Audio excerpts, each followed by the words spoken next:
This is my review of the Dyson AM07. It's a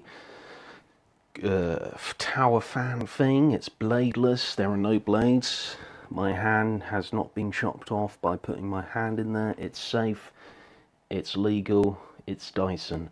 Sir Dyson to you guys. So first of all, aesthetic. So you can stick your remote on there. I never use that because you need it by your side, so that's a bit pointless. The Dyson, they are copying Apple. They want to be the Apple of vacuum cleaners and stuff. This is an old Apple remote from 2005-ish, which you got with your iMac. As you can see, it's sort of all like flush, whatever. And this is the Dyson remote, which you can see here. So all the buttons are sort of kind of, you have to look at it, you have to feel around to find the buttons. It's quite, it's not the best in my opinion. The remote as well, you have to point it at the machine. If you point it like this, it doesn't work. This, in comparison to this Classtein fan which I bought recently, this is controlled with this remote, which is much bigger. You've got a click wheel there, on off button, oscillate, mode, timer. This fan does everything this fan does, but I actually find it quieter and it's easier to sleep with. It's on mute, it has a mute mode, and it pretty much makes no noise. It makes the same amount of noise as like a USB powered hard drive plugged in. So when I bought this, I was a little bit disappointed actually, because it does make a fair amount of noise. It basically sounds like a vacuum cleaner on number 10. So there was a particular hot night where, well, you can just hear it now.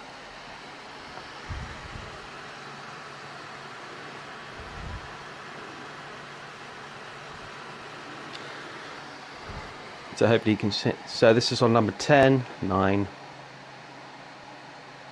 8, 7, 6, 5, 4, 3, 2. I would say number 1 and 2 is okay. This fan makes like no noise up to sort of number 7, 5 to 7.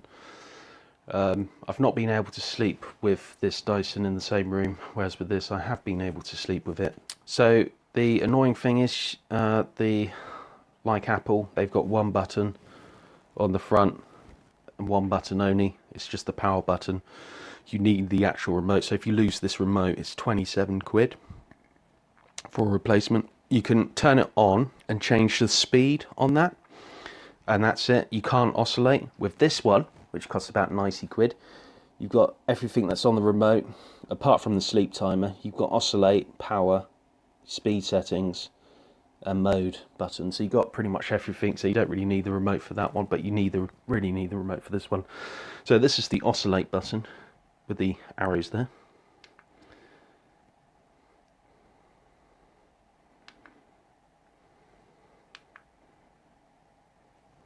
Is it oscillating? There we go. So yeah, you do need to actually point it, get a good line of sight on there. So this is it oscillating. It's quite a cool machine when it oscillates. Yeah, well, when it's not oscillating, it looks very futuristic. So I've had it about 2 weeks, and you can already see there is some dirt in there. So it does suck up dirt and dust. It's quite grimy. I've also put packaging tape over the LED panel there. That's because it doesn't turn off and it's pointing directly at my bed. So if you're like me, you don't like any lights, etc. when you're sleeping, that is annoying. I've also put a little bit of black tape on there. I was going to originally put that on the LED panel, but I decided just to stick it there anyway. Let's just ignore that. So it's very easy to assemble as well. You just literally put this plastic bit down, click. So you just move it, pop it in till it clicks in. Disadvantage is this is plastic.